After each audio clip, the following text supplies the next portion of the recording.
optimal minimum. At this altitude, I can run flat out for a half mile before my hands start shaking. Can I answer your personal question? Now would seem an appropriate time. What if I did the opposite? I'm a cybernetic organism, living tissue over a metal endoskeleton. Tim Ferriss Show. This episode of the Tim Ferriss Show is brought to you by LinkedIn. The right hire can make a huge impact on your business. The wrong hire can crater your business. And I have seen example after example from thousands of my readers at a minimum where they've told me stories of how finding the right person at the right time, and in some cases not even asking, what should I do, but asking, who should I find? Because that person can help me determine what exactly to do more intelligently. And I've had a chance to hire 2 such people in the last year, and that has just made my business take a quantum leap forward, and my complexity in my personal and business life get cut dramatically. And this type of simplification cannot be overvalued.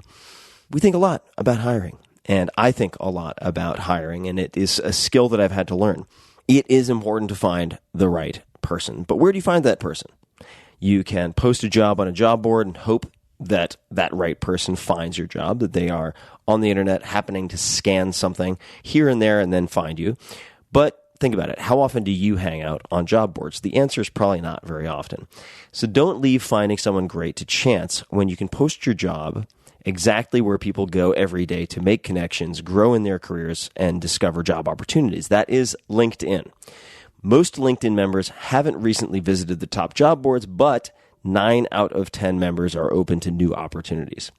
And with 70% of the U.S. workforce on LinkedIn, posting there is the best way to get your job opportunity in front of more of the right people. And you can be very, very highly targeted and specific. People who are qualified for the role you have and ready for something new. This is where you find them. It's the best way to find that person, that key person who will help you grow your business.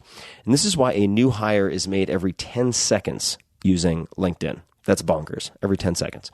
So head to linkedin.com/Tim and get $50 off your first job post. That's linkedin.com/Tim, T-I-M, to get $50 off your first job post. LinkedIn.com/Tim. Take a look. Terms and conditions do apply. Well, hello, boys and girls. This is Tim Ferriss, and welcome to another episode of The Tim Ferriss Show. I am recording out in nature because we should all get out in nature more often. And my guest this episode is Doug McMillon, President and CEO of Walmart.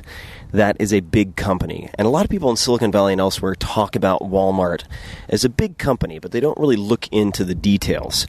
And I'm going to give you some facts and figures that will blow your mind in a moment. But how did this come to be? Well, I want to thank Doug and his entire team for helping to make it happen. I visited the Heartland Summit in Bentonville, Arkansas, and I would recommend checking it out, the heartlandsummit.org, which is about, of course, making us think about more than just the coasts. And we are strongest when we're most connected to each other. And the gaps that we experience in the U.S., inequality and disconnection related to education, health, income, skill gaps, and so on, will not be solved just by California and New York. So it was a real fantastic experience to spend time in Bentonville with people from all across the U.S. at the Crystal Bridges Museum of American Art, which was the venue. And this is absolutely mind-blowing, jaw-dropping as a location. I encourage everybody to check it out, crystalbridges.org. And let's jump into Walmart first and Doug second. So Walmart, here are some stats. In fiscal year 2018, Walmart registered approximately $500 billion in revenue, which is $5 billion more than Belgium's GDP. And there are many other countries, of course, I think Austria among them, that are dwarfed by Walmart. If Walmart were a country, it would be the 25th largest economy in the world. Walmart serves 265 million customers a week in 27 countries and across more than 11,000 stores. And, of course, online is growing rapidly from an e-commerce standpoint. They have 2.2 roughly million associates, that's employees worldwide, which means if Walmart were an army, it would have the second largest army in the world behind China. just to give you an idea. So greater than San Francisco and Denver and other cities combined, and close to the population of Houston. 75% of their store management team started as hourly associates, like stockers, cashiers, cart pushers, and those managers make an average of $170K per year. Walmart files thousands of patents a year in categories ranging from last mile delivery to biometrics and augmented reality. We talk about some of the technology. They have scaled grocery pickup, that is, you order on a mobile device and get groceries loaded into your car, from nothing 4 years ago to more than 2,000 locations today, and will serve 70% of the population by the end of the year. How is that possible? Well, 90% of Americans live within 10 miles of a Walmart, and they will offer grocery delivery for 40% of the U.S. population by year end. It's really wild how big and the scope of which, the breadth of which this company operates. And last fact, Sam Walton started Walmart with one small 5 and 10 store in rural Bentonville, Arkansas in the 50s, and grew the company to be Fortune number 1. We hear about Fortune 100 companies, Fortune number 1. And I spent time in that initial store, that very first original store, which is amazing. And I'm going to put some photographs up of some of the memorabilia and so on, which is quite frankly, really inspiring. And I'm not getting paid to say that. It's just amazing how incredibly large this company has become from such humble beginnings. So to Doug McMillon, McMillon, Facebook, Doug McMillon, Instagram.com/Doug McMillon, LinkedIn, also Doug McMillon, is president and CEO of Walmart. Back in '84, Doug started out as an hourly summer associate in Walmart Distribution Center, and in 1990, while pursuing his MBA, he rejoined the company as an assistant manager in Tulsa, Oklahoma Walmart store before moving to merchandising as a buyer trainee. And we talk a lot about his training as a buyer, very important function within this entire organization. He worked his way up, and from 2005 to 2009, he served as president and CEO of Sam's Club, owned and operated by Walmart, with sales of more than $46 billion annually during his tenure.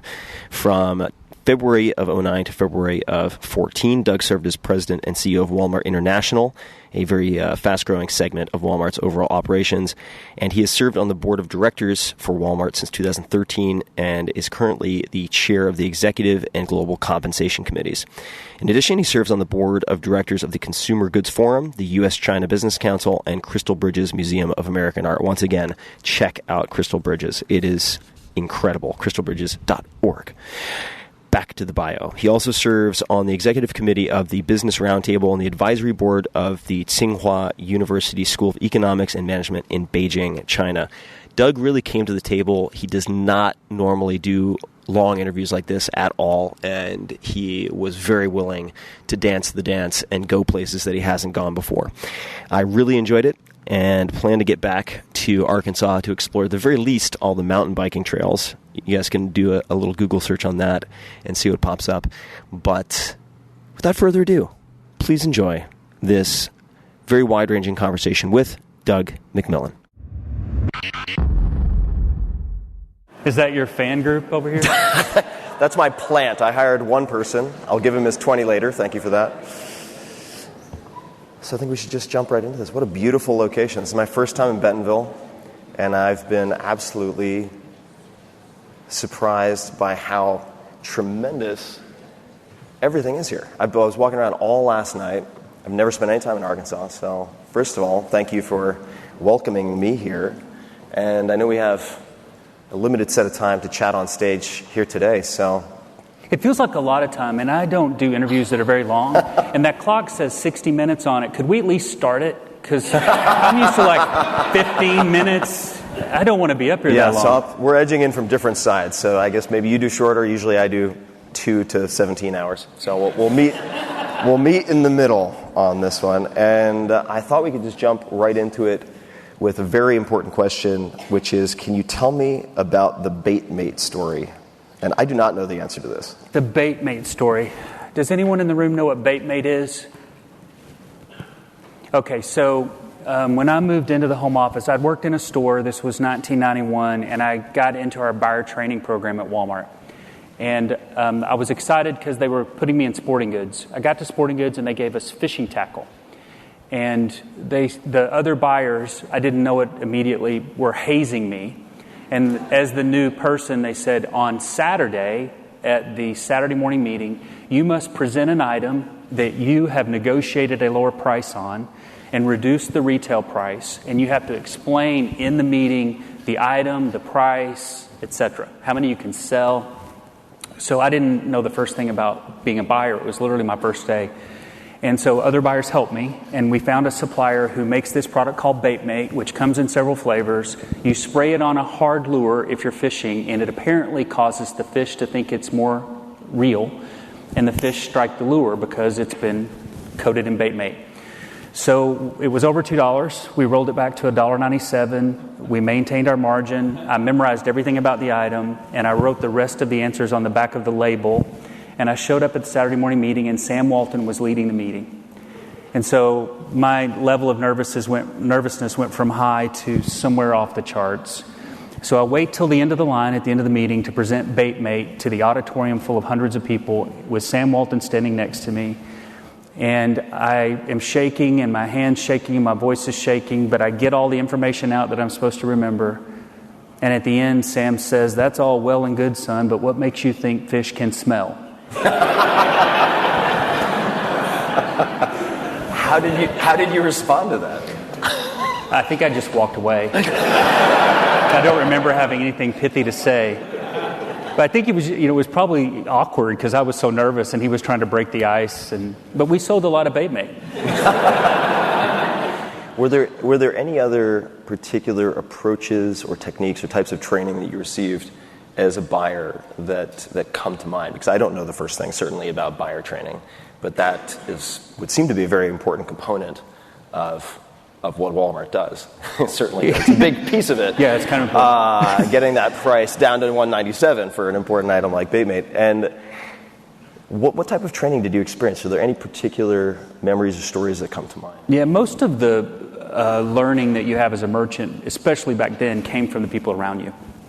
So it's really learning on the job and principles coming out. Like back then, we didn't really sign contracts, and we had some vendor agreements to make sure we could pay people, but your handshake was your agreement. And I remember early on, one of my supervisors, a guy named Dave Dybel, emphasizing to me we were about to make a big commitment, and the supplier had asked for something in writing, and Dave said, "You need to explain to him that your word and your handshake is the contract." And it worked. So you learn things like you're working on behalf of the customer, you should be tough, but you should be fair. You want suppliers to make money because you want them to be here in 10 years' time. We're going to grow. We're going to need supply. So, Walmart has in some circles this reputation for being really tough. Well, I would say we're tough on behalf of the customer, but we always try to be fair. And if you look at the financial results of our suppliers, they've done really well. And P&G still makes more money than Walmart does after all this time. So this has worked out well for everybody, but we do keep pressure on behalf of the customer. So you learn, kind of how to think on the job, but with some principles behind you. You seem to be, from what I've observed also in Facebook posts, don't worry, a voracious reader. And I've noticed a number of books, like Team of Teams by General Stanley McChrystal. That was from, I think, your 2006 recap, where you took a photograph of books that have had a 2016, big impact on your thinking that year. Are there any books that you received from people that have had a big impact on you, or that you have given out more than once to people for any reason? Yeah, there's that book about Amazon. That one comes to mind. The Everything Store? Yeah. Why do you give that book out? You need to understand what you're up against, But Team of Teams has been huge. I'm still giving that one out. The truth is, my house is not far from here. If we went over there right now, my stack of books to read is like more than knee high. Right now I'm behind. I'm trying to catch up. But I'm trying to learn, and we've got to. Brett's on the front row. Brett's our CFO. This morning in our officer meeting, we were talking about learning and curiosity, because retail is changing so fast, and the business we have today is different than it was a year ago, certainly 5 years ago, and it's going to be different in another year's time. So we are spending a lot of time trying to learn new things. So if you looked at my last month and the pie chart of time allocation, you'd be surprised how much of that time was learning about U.S. healthcare, becoming a digital company, other things other than how to run a brick and mortar retail store, because we're trying to figure out how to get this company positioned to be here in 50 years' time. So like on Team of Teams, Stan McChrystal, who's awesome, we've spent time together. He's been to Bentonville. I've been to his place. He talks about a few principles. One of them is shared consciousness. And when he was in his role in the military, he took silos that had been around for a long time, Army, Marines, CIA, all of those historic silos, and figured out a way to get them to work together, to get on the same page and know the same things. Once you have shared consciousness, you know what I know what you know, then you can pivot to empowered execution. Now that you know what I know, I expect you to act without seeking input. Go. And even today in our officers meeting, we've got a few hundred officers. We were talking about what our strategy is again, giving people a chance to ask questions, and then saying to everybody, Andy, go. This is on all of us, not just me, and you now know pretty much everything I know. So those principles that you can glean from books and things like that are really helpful. How do you pick books? Because I think everyone here, whether it's a stack of books to the knee or just considering all of the books their friends might recommend or that they might see recommended on social media, might feel a paradox of choice, stress about what to read. And you have a lot on your plate. You have a lot of responsibilities. If you think back, say, in the last year to anything you've read, it doesn't have to be the last year, but how did you find that book, or how did you select that book as something worthy of your time? Mm-hmm. I bet some of you in the room have the same situation I do. I don't have a shortage of books because they're constantly being sent to me. The challenge is filtering through which one you're going to read next. So right now I'm about a third of the way through Ray Dalio's Principles, and that's because Greg Penner, our chairman, asked me to read it, so it went to the top of the stack. And I'm finding that one hard to read.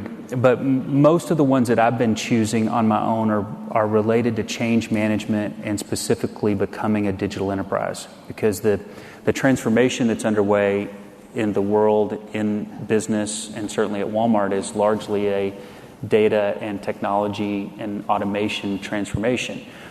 Leading through that while still retaining who you are as a company and the DNA and the values and the culture. One of our officers today during the Q&A grabbed the microphone. Her name's Jody, and Jody said, you said it earlier, but I just want to underline it. The thing that will cause us to win is our humanity. And yeah, we need to learn how to become a digital enterprise, but we understand we're a company made up of 2.2 million associates, and that human interaction in the future will matter. Yes, automation will do things that the humans might not want to do, mundane, routine tasks at store level or in a warehouse or elsewhere, but it's that personal interaction, that sense of community that I think people will want in the future, and it won't be just digital. I mean, you see Nextdoor or Facebook or others that are creating a digital sense of community. As we're all learning, that has some flaws associated with it. This sense that you can have when you come to a place, and we hope it's a store sometimes, where you interact with others, could be special and warm and safe. And if you can do that while delivering good prices and all the other stuff we got to do, we think we've got an advantage. I did come across a mention of virtual reality in training employees or associates, maybe even executives, I don't know. Is that currently underway, or is that something planned? And could you just describe that? Because I was not aware of that personally. Yes. Our U.S. leadership team, Greg Foran, Judith McKenna, and others a few years ago took an idea that they'd seen us practice in the UK to put training academies in our stores. And now around the United States, we have about 200 locations dotted around the map that are 138 of them actually are in the back rooms of stores. We've been able to reduce our inventory and create classrooms. So they're nice classrooms equipped with technology, mobile technology, large screens, really, really well done. And as you're getting trained on interesting things, not just how to execute a retail store, but also some soft skills, like we're teaching people how to have a difficult discussion using VR. So, if you are a supervisor or a leader at Walmart, you probably weren't trained to coach someone for improvement. You might shy away from conflict, for example. So these VR headsets have an avatar, and if you put one on right now, Tim, you would have a conversation, and at the end of that conversation, when you take the headset off, it would score you and tell you how you did in that conversation. Watching the the avatar's facial expressions and the words that come back. So we're trying to help people grow for the jobs we have, and as automation happens and some of them go on to other jobs, help prepare them for more than that. But we also teach people how to do routine tasks like, so Ivanka Trump is interested in workforce training. And she heard about the programs we were doing and wanted to come to a store. So I met her in Mesquite, Texas about a month ago, and we put VR goggles on her, and she stocked our vegetable wall, what we call the wet wall that's got leafy greens on it and stuff like that. She scored a 12 out of 20, so we got a little work to do there.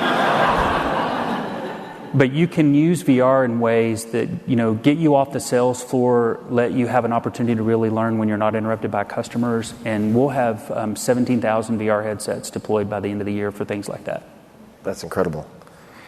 So I want to talk a little bit about your personal practices, because you have, of course, many responsibilities to other people, but I would imagine at some point you have to put on your oxygen mask first before helping others and keep yourself focused, which you clearly are.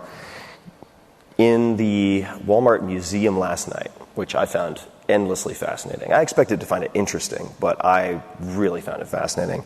I fixated on Sam Walton's keychain next to his red pickup, and there was a gigantic metal plate about 5 times the size of, say, a nail file, and in huge font it says, "Go for it." I was just imagining in my mind how he might have referred to that at different points, making different decisions.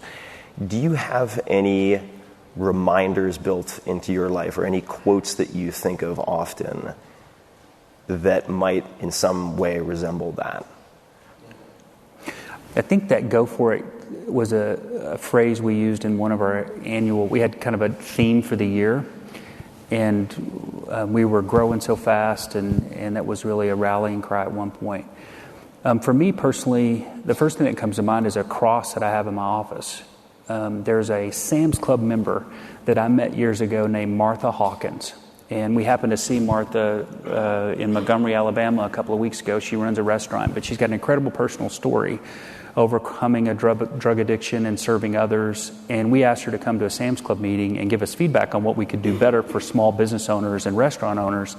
And we don't rehearse these things, and I'm standing in front of all of our club managers with a group, that's 5 or 10 times bigger than this. And she grabs the microphone and starts giving her personal testimony. It was awesome. And we've just been pen pals since then. And I've been to Montgomery a couple of times and eaten at her place. And she sent me this big cross and these wonderful notes about, you're in this big job, you need support, I'm there for you, I'm going to encourage you, and I'm going to pray for you. And she says stuff like, when you show up at the restaurant, like, I've prayed all the calories out of the food. If that works, let me know. Yeah. She had peach cobbler that didn't feel to me like that had been accomplished. But there are other mementos, but that comes to mind. Now, I had read somewhere, well, let me backtrack. You are clearly very curious, and I think to maintain that level of curiosity, which is necessary for the business, certainly, you need to sustain a level of humility. And there are different ways to do that. So a friend of mine who's been on my podcast, Alexis Ohanian, who's the co-founder of Reddit, at one point was told by a Yahoo exec very early on, "You are a rounding error." And so he put that up on the wall for his entire team to see, which ended up working out pretty well for them. I had read, and this may not be true, so please correct me, not everything on the internet turns out to be true, I found out recently, that on your phone, at least at some point, this was in an interview, you had the top 10 retailers, I want to say from the last 5 decades on your phone. Can you explain why that was or why that is?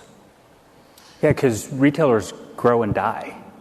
And I've been doing this almost 30 years now, which is amazing to me, because I still feel like that in some ways we're just getting started. But if you're a student of retail, I suppose it's probably true for other industries more or less, but in retail, they have a good idea, they have a great founder, they start moving, they expand, and then something happens over time. They get complacent, they have too much success, they don't manage inventory, and they go. So if you go back and look at when Walmart, Kmart, and Target started, which all started in 1962, Dollar General, I think, did it the same year, the retailers that were before them, Sears is interesting to talk about this week, they thought they had it. I mean, who are these upstarts? Walmart started in Rogers, Arkansas. Where's Rogers, Arkansas? No one was scared that day when the first Walmart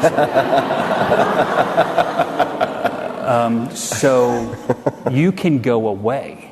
One of the things that can keep you from going away is an openness to change. And that's the point.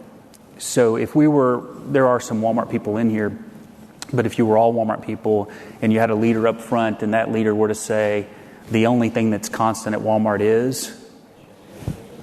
there's some Walmart people in here. The truth is we have a consistent purpose that we got from our founder, some values that we share. Those are persistent too. It's not just change. But the fact that's the thing that people underestimate about Walmart right now is that it has an ability to change. They think it is going to be what it is right now. And in some cases, I might argue most cases, they don't understand what it is right now because it's only been explained to them through the media. They've had no personal interaction behind the scenes other than in the stores or online. But they certainly don't anticipate what it's going to become. And if we can keep that kind of attitude, we got a shot at surprising people and being here in the future when a lot of people think we won't be. So openness to change is a prerequisite to then initiating change. But a lot of people don't get to that second part because change can be really scary. Would you mind talking about any particular scary decision for you and walk us through how you thought about it as you were going through it? And that could be it could be a decision, it could just be a difficult or dark moment for you. Because what I'd like to do whenever I have these types of conversations is to humanize the person I'm talking to so that people who are listening don't think that, and maybe this is the case, but every time you've stepped up to bat, you've hit a home run.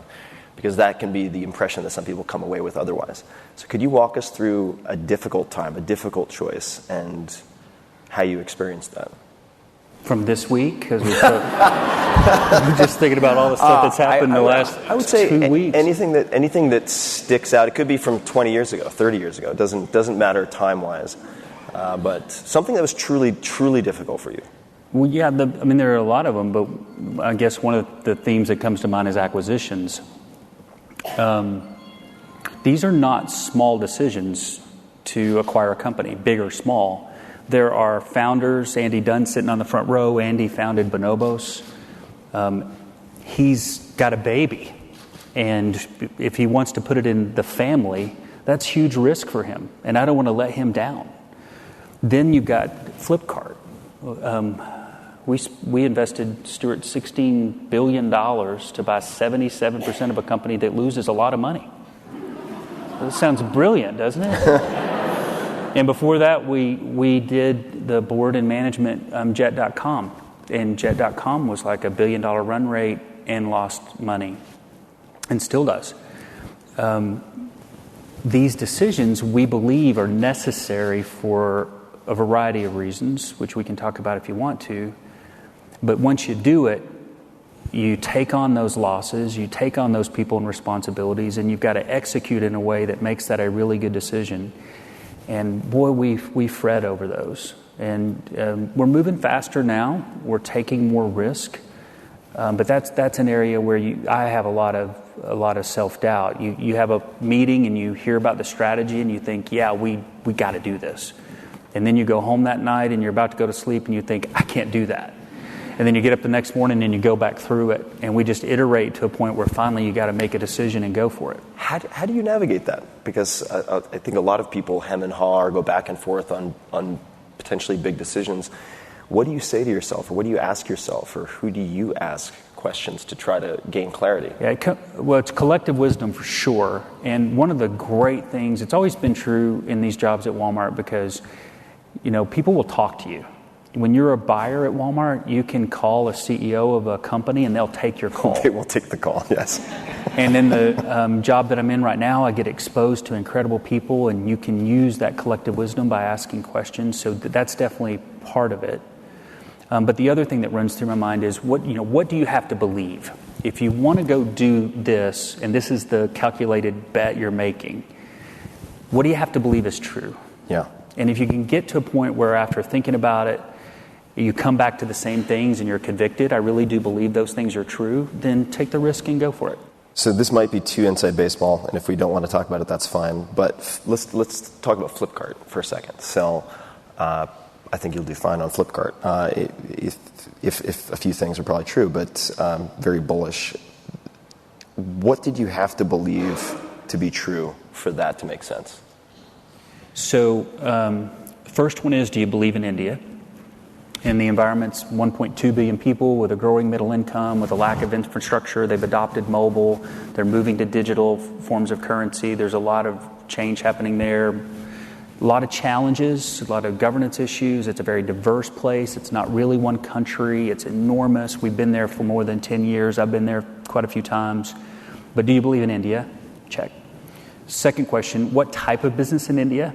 And the e-commerce business in India is under 3% of the total business, and we're certain it's going to get bigger. So you got a big pie, and it's getting bigger, and you've got a small section called e-commerce today. Is that going to get bigger? Yes. Who are the players within that? There aren't very many. The number's been whittling down, which is what we're learning about digital businesses and e-commerce businesses. It turns out to aggregate business more than bust it up in some cases, and there are a few e-commerce players. Flipkart was one of them. And then you get to, what is Flipkart? Well, Flipkart is actually not just an e-commerce business, it's an ecosystem of businesses. There's a last mile delivery component, there's an e-commerce component related to apparel, there's kind of a traditional e-commerce business, there's a payment system called PhonePay. They're doing all kinds of interesting things with AI. They're even designing apparel with AI. So it's an interesting set of positions in the country, not just a pure e-commerce business selling dry grocery items at a loss. And then you get to the leadership team. How do you feel about values? How do you feel about their capability? We were really impressed with their ability to solve problems. And we recognize that this is not a situation where the business model's figured out and they're just going to execute it. It's a situation where they have a business model and they're iterating every hour of every day to change it, navigate the market, which is exactly what you need in India, because it gets disrupted in so many different ways. You have to be quick. You have to be agile. You got to be on the ground. You got to know the business. You got to be able to solve problems together as a team. And they have that characteristic. And it was that set of things that caused us to say, we should do this. There just aren't very many opportunities in the world that are that big. And for a company like Walmart that needs to move the needle in a big way, you have to take some big bets. But if you're going to take that much risk, the reward's got to match up. And in the case of Flipkart, it does. And you have the ability to iterate after that large bet, which kind of mitigates some of, but not all of the risk as well. And we're going to learn things in India that we can use in other places, including here. So if we talk about experimentation and openness to change, I think for a lot of, say, entrepreneurs who are listening to this who have a 10-person company, they can't even imagine what it might be like to experiment within, say, Walmart. And they might think that it's trying to steer a continent. I would love to, because I'm personally curious, talk about Sam's Club. I grew up going to Sam's Club, getting in the car, and it was like a pilgrimage to go to Sam's Club to buy all the things that we needed growing up. And I recently came across what the Wall Street Journal had called treasure hunt items. And this may go nowhere, folks. I'm warning you in advance. I don't know. But could you please explain what this means? And you really don't know what that means? I really don't know what it means. I mean, I have a one-line idea of what it might mean. Well, we must not be doing a very good job then if you don't know what it is. Keep in mind, I was going during the Pleistocene era. This was early, so I may have not come across treasure hunt items. When you go to a Sam's Club, you should experience great quality fresh food and then other items that you didn't expect to see that are affordable luxuries that make it feel like there's a bit of a treasure hunt. Like what's around the corner? Like when you sell a swing set, it should be a special and big swing set. When you sell a cooler, there should be something about it that's different than Walmart or some other place. And a long time ago, when I was at Sam's, the most extreme example I could remember is we sold a jet during our holiday period. We had a jet? We had a holiday catalog, and we made a commitment for a jet and sold it. Didn't make a lot of money, but it generated a lot of buzz. But we've sold like a wine basement. We've sold extraordinary travel experiences, $70,000 price points. We sold a cool Harley one time that was $75,000. We bought one, and we told everybody in our ad we have one, so whoever gets there first gets it. And we sold it to some plumber in Indiana, if I remember correctly. Okay, I can't just move on from this. So, is this like the $200 hamburger with gold leaf on it that you see in almost every major city like once a year for driving foot traffic and PR? How much of, say, a jet or the Harley is driving foot traffic versus PR versus other considerations? Yeah, those were more PR and buzz related, but we didn't overcharge for it. It wasn't a $200 hamburger. It was a good price on the jet. Right. But you do blend, like with our merchandising assortment, whether it's online or in stores, Walmart or Sam's or other brands, you blend together the practical with the more aspirational all the time, trying to attract people to come to your place. You have a reputation for being very poised, very calm, very even-keeled. I had read that your competitiveness comes from your mom, which may or may not be true. Again, how did you know internet that? question mark. That's very true. So where does the poised, calm at She's ease not come here. from?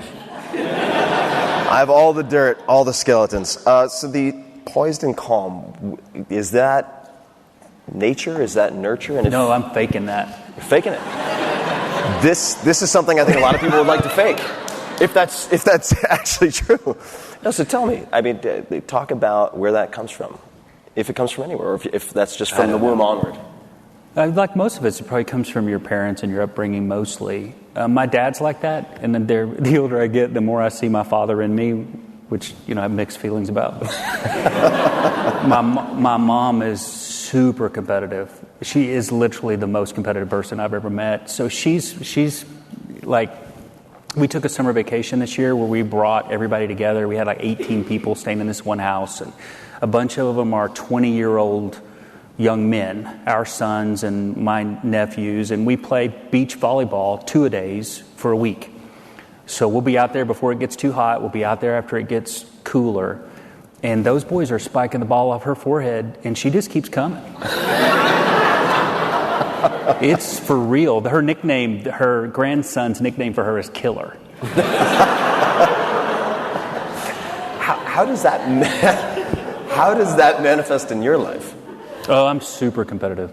Like, I don't like to lose at anything. It's bad, actually, sometimes, because, I play basketball on Sunday afternoons with a bunch of friends and my son, and it's a long-standing tradition we have on Sunday afternoon, and I hate losing so bad that sometimes I'm not as friendly as I should be. I should be like the wise guy at this point that's nurturing these young men, and I'm out there battling them.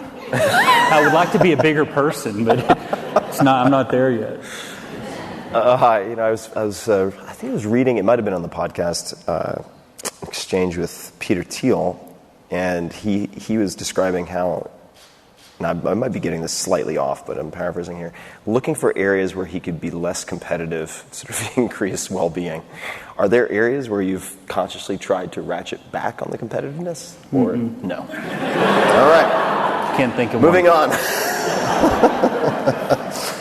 What is the first, say, and this may vary, I'm sure it does vary day to day, but if you have the time to follow a particular routine in the morning, are there any particular rituals or routines that you have in the first hour or two of waking up? Yeah, very much so.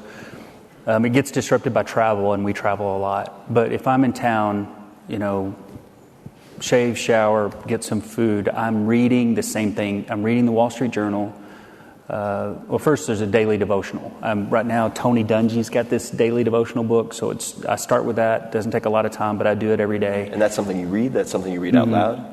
Not out loud, but like I'm in the kitchen, I've got CNBC and Squawk Box on, I'll mute it for a second, I'll read the daily devotional, then I'm into the Wall Street Journal, glancing at the New York Times, CNBC app, CNBC's playing in the background. CNBC's in the car watching Squawk Box, and then I get to the office. What time do you wake up generally if you're 5:30, and I'm in the office 5:30. at about 6:30. What does your default breakfast look like?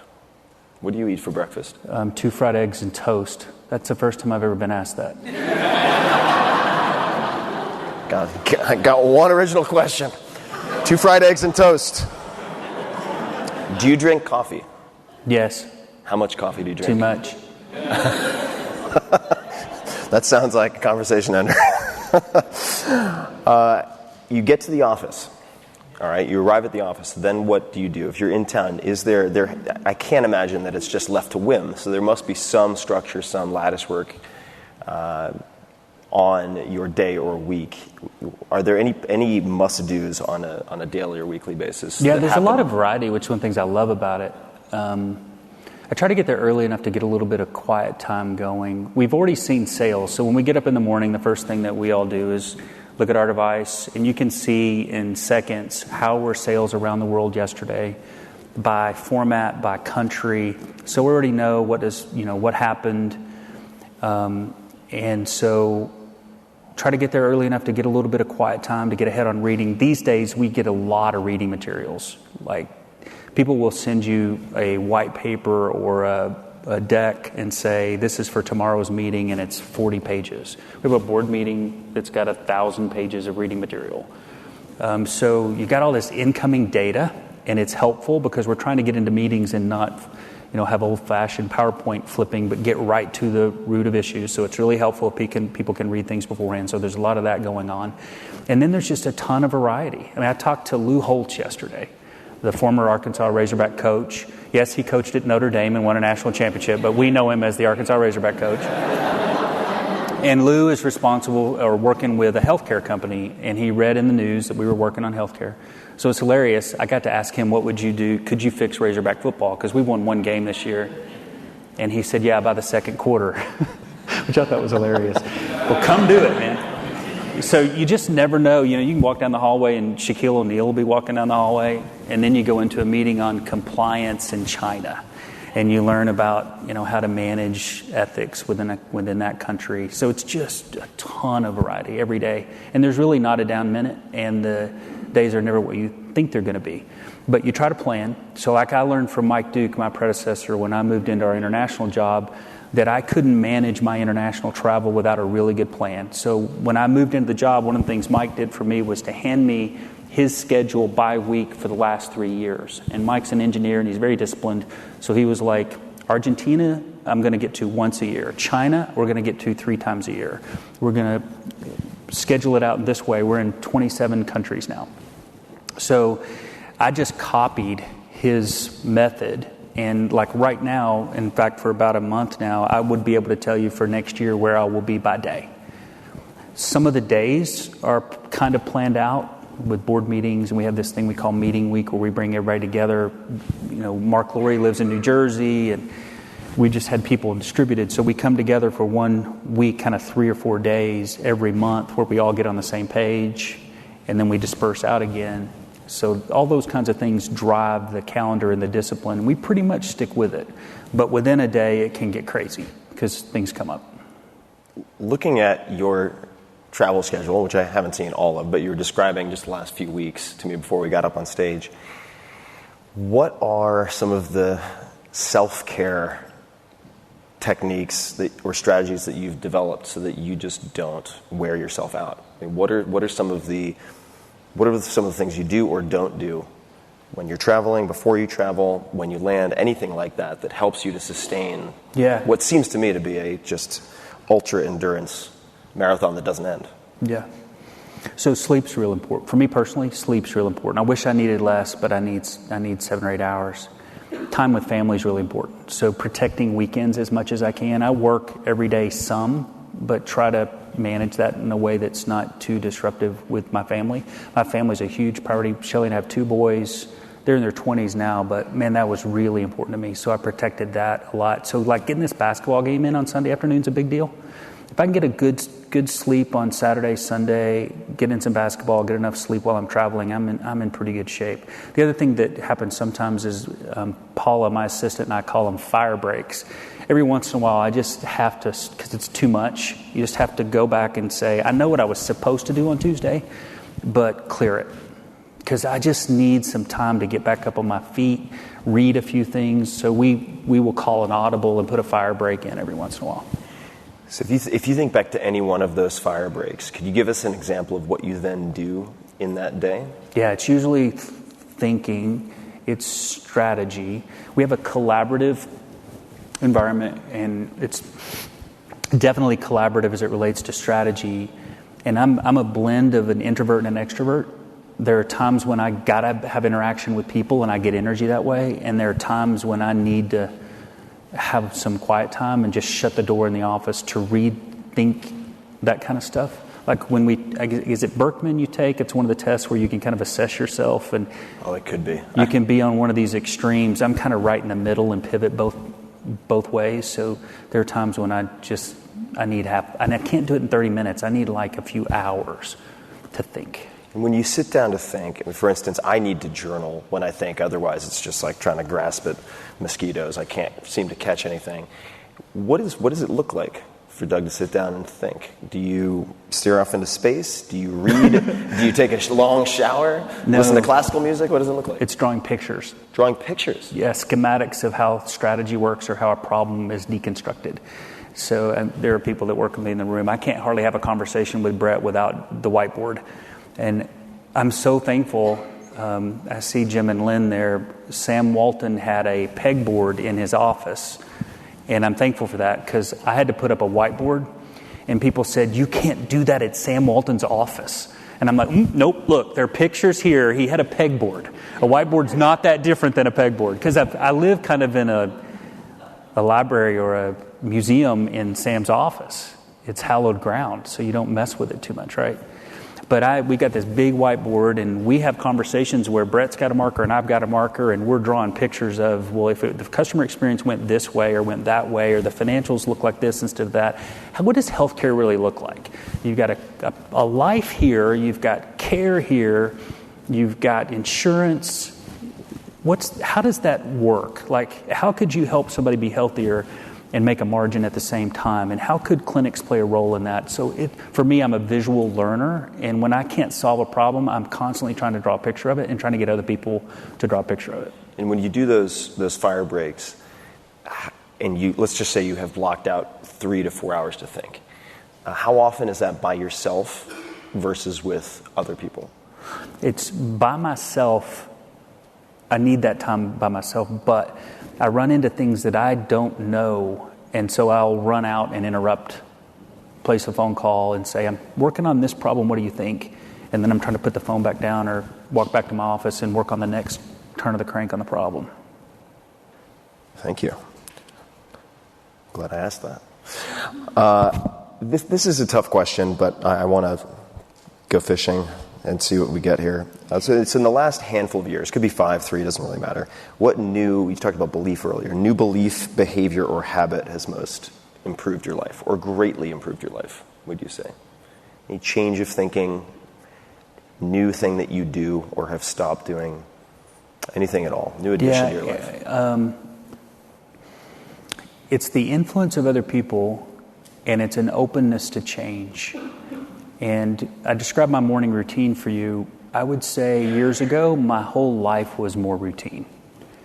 And now the pivot is to let go more and be more open to change and more open to risk, realizing that continuing to do what I've always done won't result in me being the person that the company needs me to be. And if I'm rigid and routined and disciplined too often, so will everybody else. And so we were talking about risk today with our officers and trying to encourage them to take risk. Well, they won't take risk if they don't see us taking risk. And so some of the things we've done lately, I'm a really conservative person. I would not have wanted to take those risks or historically expected to. But it's kind of liberating. And once you survive one, the next one's a little more comfortable. And if we can get everybody thinking that way, we got a shot. What led to sort of the 15-minute increment routine, Doug, to the being more open to change? Was there a particular event or conversation or period of time that led you to realize how valuable that could be? What led to the change? Probably more than one thing. The realization that without it, we are going to have a problem. Like the retailers that fail by decade, that feeling that if we don't really open ourselves up to change here, which starts with us, change is really cool when it's for somebody else, but when it's for yourself, it's really hard. One experience we had in Walmart one time, this lady that worked for Walmart was teaching us about change management, and she had us take our watch off and put it on the other hand and just leave it that way for a day, and it bugs the heck out of me. It's such a little thing, but it's indicative of how hard it is for us to change personally. So I'll put this on my right wrist, but by tonight, that'll be back on my left wrist because I won't be able to take it anymore.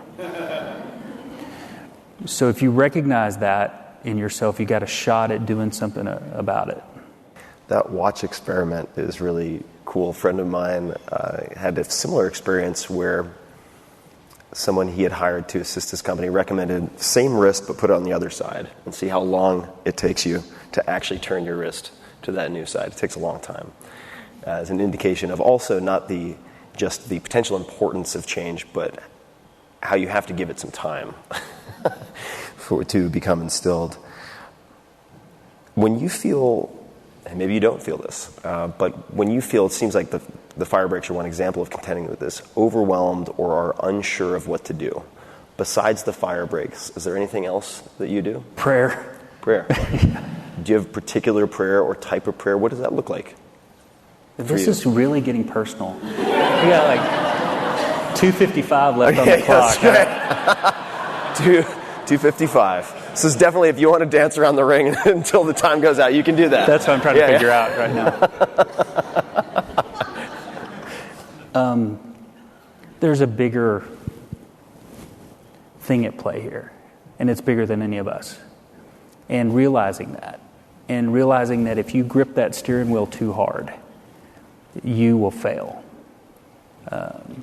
Is the moment where that fire break comes, or you let go and say, okay, I'm listening. So that prayer is frequently not me speaking, it's me listening. It's being quiet. And He'll put people in my life. It feels like this happens frequently where there's no other reason I can think of that person said that to me, gave me that idea at that moment, other than some other higher calling that I think is, very real and tangible for me personally, given my faith, but also helpful to the company. My prayer is that the company will bless God. Thank you. I can't believe you got me to say all that. Let's wrap this dude up. Who invited this guy? 122. I think we have time for maybe one more, but I'll see if I can sneak in two. Do you have a favorite failure of yours? Meaning something that seemed like a failure at the time that ended up setting the stage for something better. Yeah, a bunch of them. The one that was so memorable for me was early. That's why it left such a mark. But if I tell the story briefly, I was the chip buyer. I had a bunch of categories that I was responsible for in food, and Frito-Lay chips was one of my items. And I got really excited. This is the early 90s because Frito-Lay brought out lime flavored Tostitos, lime and chili flavored Tostitos. And so I wanted to put it on the front page of the Walmart tab. And we did back then print tabs mailed to American homes, tens of millions of them. It's a big deal. And everybody knew that if the merchant screwed up the tab, you were dead. Like you had no career. Nobody makes a tab mistake. Every item, every picture, every price, all the in-stock's got to be there because we print 100 million of these things. It's got to be great. Well, I got the whole cover of the tab. I talked marketing into letting me have the whole thing. And we fanned out Lay's and Cheetos, and right there in the front, lime and chili flavored Tostitos. And the tab hit and the phone started ringing, and we learned that Frito-Lay didn't have that item west of the Mississippi. Yeah, that was the feeling. So I'm in my 20s. Shelly and I have a young child, and I'm thinking, this is it. This is how this ends. This is really, really bad.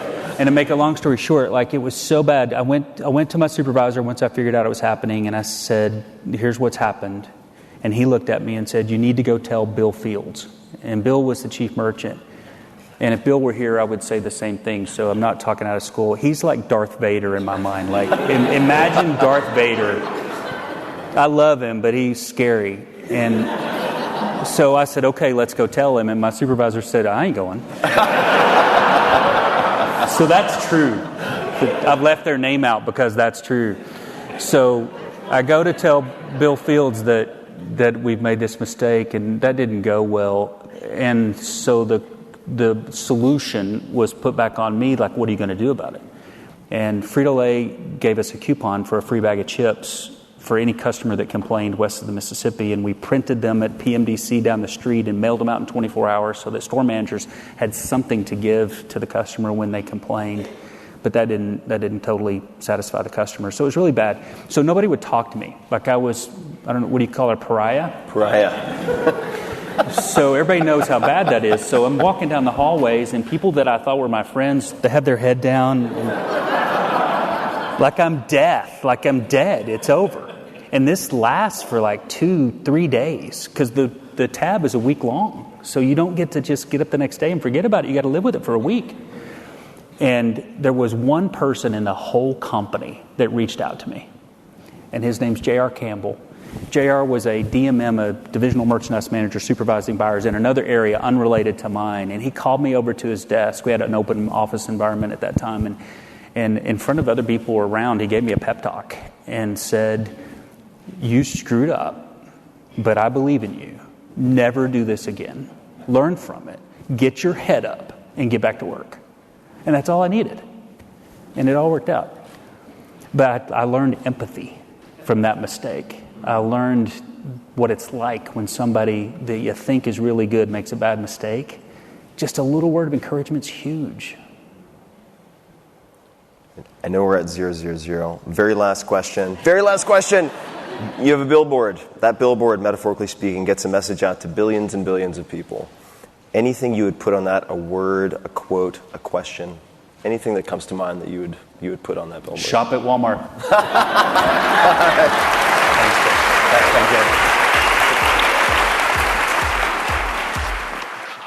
Hey guys, this is Tim again. Just a few more things before you take off. Number one, this is 5 Bullet Friday. Do you want to get a short email from me? Would you enjoy getting a short email from me every Friday that provides a little morsel of fun before the weekend? And 5 Bullet Friday is a very short email where I share the coolest things I've found or that I've been pondering over the week. That could include favorite new albums that I've discovered. It could include gizmos and gadgets and all sorts of weird shit that I've somehow dug up in the world of the esoteric as I do. It could include favorite articles that I've read and that I've shared with my close friends, for instance. And it's very short. It's just a little tiny bite of goodness before you head off for the weekend. So if you want to receive that, check it out. Just go to 4hourworkweek.com. That's 4hourworkweek.com, all spelled out, and just drop in your email, and you will get the very next one. And if you sign up, I hope you enjoy it. This episode of The Tim Ferriss Show is brought to you by LinkedIn. The right hire can make a huge impact on your business. The wrong hire can crater your business. And I have seen example after example from thousands of my readers at a minimum where they've told me stories of how finding the right person at the right time, and in some cases not even asking what should I do, but asking who should I find, because that person can help me determine what exactly to do more intelligently. And I've had a chance to hire 2 such people in the last year, and that has just made my business take a quantum leap forward, and my complexity in my personal and business life get cut dramatically. And this type of simplification cannot be overvalued. We think a lot about hiring. And I think a lot about hiring, and it is a skill that I've had to learn. It is important to find the right person. But where do you find that person? You can post a job on a job board and hope that that right person finds your job, that they are on the internet happening to scan something here and there and then find you. But think about it. How often do you hang out on job boards? The answer is probably not very often. So don't leave finding someone great to chance when you can post your job exactly where people go every day to make connections, grow in their careers, and discover job opportunities. That is LinkedIn.